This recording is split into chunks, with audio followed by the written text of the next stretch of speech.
Syekh Muhammad, dia kata di antara apa yang diamalkan oleh ahli-ahli tarikat Naqsyabandi ni adalah cara mereka nak mendidik jiwa mereka. Cara tarbiyatun nafs, mendidik jiwa supaya jiwa tu ada khusyuk, ada tamakninah, ada rendah diri, ada rasa getar dengan Allah.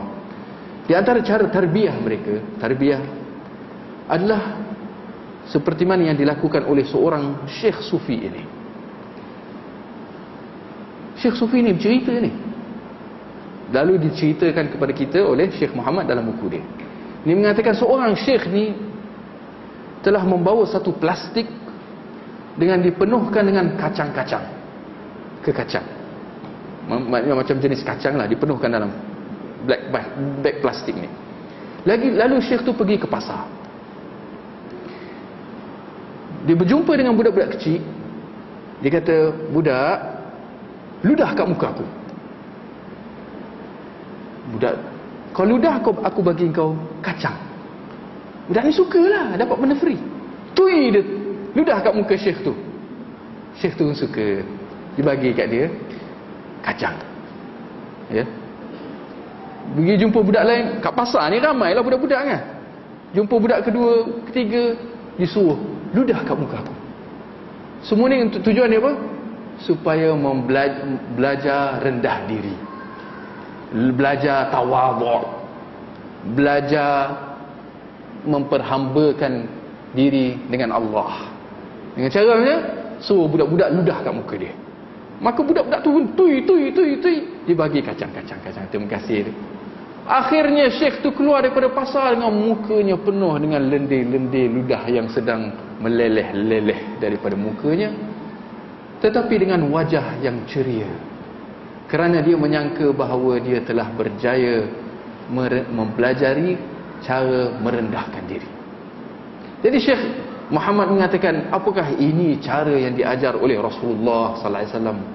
Cara kita nak belajar tawaduk, cara kita nak belajar rendah diri, cara kita nak belajar tamakninah. Adakah dengan cara menghina diri, membiar orang meludah-ludah kat muka kita?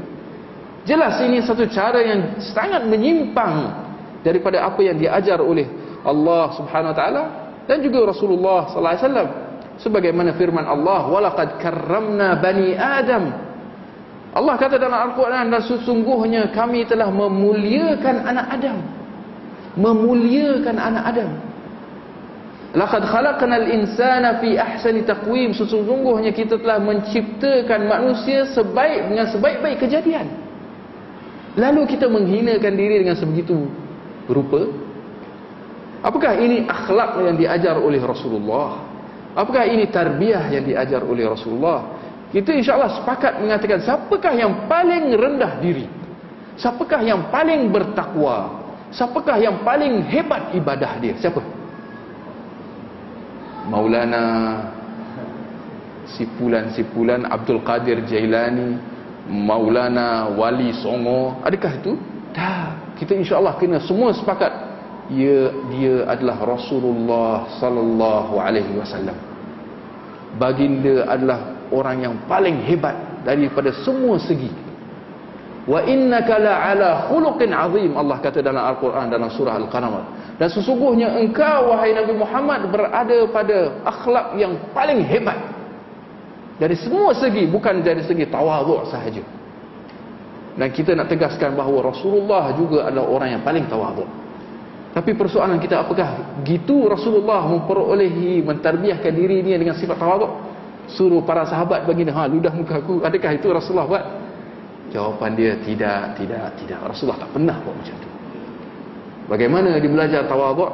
Dengan mencontohi Rasulullah, dengan cara kita belajar Al-Quran, kita baca Al-Quran, kita amalkan sunnah Nabi dengan menghayatinya. Seperti mana ayat Al-Quran yang kita baca tadi, ala bi dzikrillah tatma'innul qulub. Sesungguhnya dengan kita mengingati Allah, hati akan merasa tenang, hati akan merasa gentar, hati akan merasa tawadhu'. Ya, ini sunnah Nabi sallallahu alaihi wasallam. Ini cara yang patut kita amalkan. Kita bermunajat di tengah malam, apabila tak ada orang, kita buat qiyamul lail, kita baca Al-Quran, kita berzikir, kita berdoa. dengan penuh tawaduk, penuh ikhlas. Dengan meninggikan suara supaya jiran sebelah tahu kita tengah qiyamul lail, itu bukan ikhlas. Itu nak menunjuk-nunjuk. Itu yang kita nak kata. Dalam kita baca Al-Quran, dalam kita berzikir, dalam kita berdoa, sunnahnya adalah merendahkan bacaan. Tujuan dia banyak tujuan dia. Tujuan dia supaya lebih ikhlas, tujuan dia supaya lebih khusyuk, tujuan dia supaya lebih tamakninah, tujuan dia supaya hati lebih menghayati apa yang sedang dibacakan. Ya.